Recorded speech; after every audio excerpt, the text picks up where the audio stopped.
Guys सदन में parliament में चंद्रशेखर आज़ाद जैसे बोलना स्टार्ट करते हैं तो सदन में सभी मौजूद इनको देखने लगते हैं और इन्हीं को आजकल सभी नेता फॉलो भी करने लगे हैं। इनका जलवा ही कुछ अलग है और बोलने का स्टाइल ही कुछ अलग है और कम समय में बहुत सारी बातें बोल देते हैं चंद्रशेखर।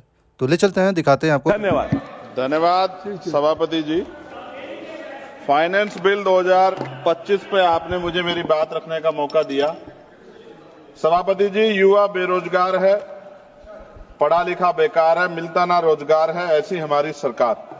सर, मैं अपनी बात को शुरू करते हुए मेरे मन में कुछ पीड़ाएं हैं वो आपके सामने, क्योंकि चेयर से ही कह सकते हैं सर। बलिया की बेटी प्रिया चौहान जिसका शव सर पेड़ पे लटका मिला, तकलीफ दे है सर। काशी हिंदू विश्वविद्यालय में पीएचडी के प्रवेश परीक्षा शिवम सोनकर को के साथ न्याय नहीं हो रहा है सर। वो प्रवेश परीक्षा के लिए आंदोलन कर रहा है। संत कबीर नगर में राजभर समाज के घर जला दिए गए। मथुरा में होली पर दलितों पे हमला हुआ और जेल भी वही गए।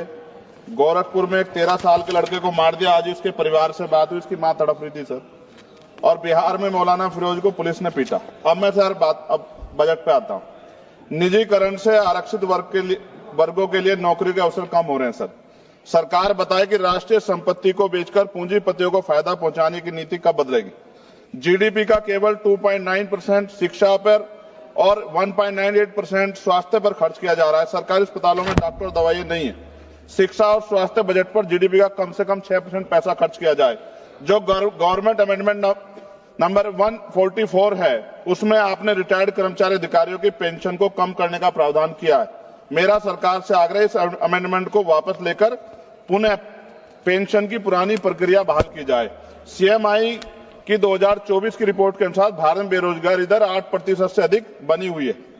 युवाओं के लिए नए रोजगार सृजन कोई ठोस नीति बजट में नहीं थी। केंद्रीय बजट 2025 मनरेगा तथा आवंटन 86,000 करोड़ रुपए पर अपरिवर्तित कार्यक्रम 9,754 करोड़ रुपए के घाटे पर चलने के बावजूद 2025-26 के बजट में धन आवंटन में कोई बढ़ोतरी नहीं की गई, जबकि मनरेगा ग्रामीण रोजगार में महत्वपूर्ण भूमिका निभाता है। लगातार रुपए कीमत गिर रहे, जो चिंता का विषय, ये हम प्रधानमंत्री जी के मुंह सुनते थे जब वो मुख्यमंत्री हुआ करते थे। प्राय देखने में आता है किसान अपने ऋण के कारण आत्महत्या कर रहे हैं और सरकार उनके ऋण माफ नहीं कर रही, जबकि दूसरे बड़े बड़े उद्योगपति और कंपनियों का ऋण माफ किया जा रहा है। यह निंदनीय है। सरकार को किसानों की ओर ध्यान देना चाहिए, उनका ऋण माफ करना चाहिए।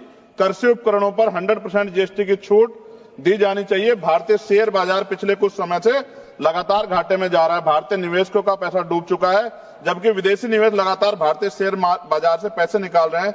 सरकार को इस ओर भी ध्यान देना चाहिए। कोई भी कर्मचारी अपने कुल वेतन पर वर्ष के अंत में टैक्स चुकाता है, परंतु उसके बाद भी खरीदी गई वस्तु पर कर देना पड़ता है। इस प्रकार के दोहरे कराधान से उसकी आर्थिक अक्षति होती है। ये गलत है सर। जब कोई आम आदमी कोई वाहन खरीदता है तो उसे जीएसटी सहित कई तरह के कर चुकाने पड़ते हैं, लेकिन जब वह उस वाहन को सड़क पर ले जाता है तो पुनः कर देना पड़ता है, जिससे आम आदमी की जेब पर सीधा असर पड़ता है। सरकारी स्कूलों में शिक्षा की स्थिति अत्यंत दयनीय है, जबकि दूसरी ओर निजी स्कूलों में शिक्षा इतनी महंगी हो गई है कि गरीब बच्चों को महंगी फीस, किताबें, बैग और ड्रेस के कारण शिक्षा से वंचित होना पड़ रहा है। महोदया, निजी स्कूलों की कालाबाजारी बंद होनी चाहिए और शिक्षा इतनी सस्ती होनी चाहिए कि हर व्यक्ति तक पहुंच सके, और प्राइवेट स्कूलों पे कैप हो कि वो ज्यादा फीस ना ले सकें। साथ साथ उत्तर प्रदेश में, जी खत्म करूंगा, उत्तर प्रदेश और अन्य राज्यों में मानव तस्करी, आप तो सभापति जी खुद महिला है, ये मामला आप गंभीरता से सुनना, मेरी ये बहुत बड़ी चिंता है। उत्तर प्रदेश और अन्य राज्यों में मानव तस्करी के संगठित गिरोह सक्रिय हैं। जैसे उत्तर प्रदेश के सोनभद्र से अन्य राज्यों में लड़कियों को बेचा जा रहा है। राजस्थान में लीज पर बेटियों को बेचा जा रहा है। बेटियों के खरीद फरोख्त के मामले सामने आए, लेकिन सरकार कोई ठोस कदम नहीं उठा रही। सरकार बताए कि मानव तस्करी रोकने के लिए बजट में विशेष प्रावधान क्यों नहीं किया गया। महिला सुरक्षा के लिए Nirbhaya fund, last page, Nirbhaya fund को पूरी राशि खर्च क्यों नहीं की जा रही है।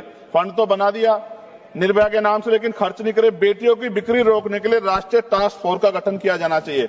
सभापति जी, ये मेरे हाथ में कटिंग है जिसमें लिखा है कि लीज पर बिक रही हैं बेटियां, कज उतारने माता पिता भेज रहे हैं। एक इंपोर्टेंट ये है मैं पढ़ने के लिए, 8 साल की बच्ची 3.5 लाख में 3 साल की लीज पर दी गई, हर दिन में 5 से 10 बार दुष्कर्म, ये झालावाड़ राजस्थान की है। ये भारत है, ऐसा भारत जहां बेटियों को बेचा जाए, लीज पे दिया जाए और सरकार हाथ पे हाथ रख के तमाशा देखे, ये अच्छा नहीं है। अंत में न्यायपालिका में SC, ST, OBC व अल्पसंख्यकों की संख्या बढ़ाने पर सरकार क्या कर रही है, इन्हीं सब बातों के साथ मैं अपनी बात को खत्म करता हूं। जय भीम, जय भारत। अगर आप चैनल पर नए हैं तो चैनल को सब्सक्राइब कर लीजिए। डॉक्टर अजीत राय चैनल को बचाना बहुत ज़रूरी है, क्योंकि डॉक्टर अजीत राय शोषित और वंचित दलित समाज की आवाज़ उठाने का काम करते हैं।